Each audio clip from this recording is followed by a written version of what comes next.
আজকে দুপুরের মেনু বানাবো ভেজিটেবল ভাজা।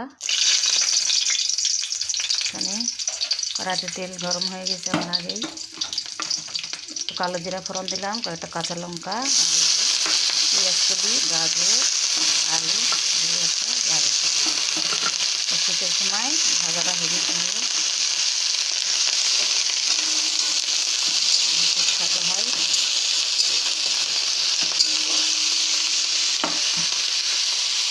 আমি দিব স্বাদ মতো লবণ, একটু হলুদ গুঁড়া, হালকা নেড়ে করে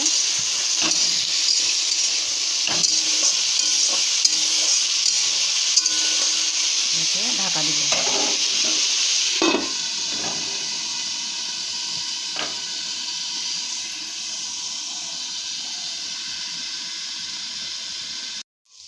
তো দেখছেন বন্ধুরা, ভাজাটা হয়ে গেছে, তো আমি এখন উঠিয়ে নিব। তো কার কার এরকম ভেজিটেবল ভাজাটা খাওয়ার ভালো লাগে, খাবার কমেন্টে জানাবেন। হেবি সুন্দর হয়েছে দেখতে, খেতেও ভালো লাগবে।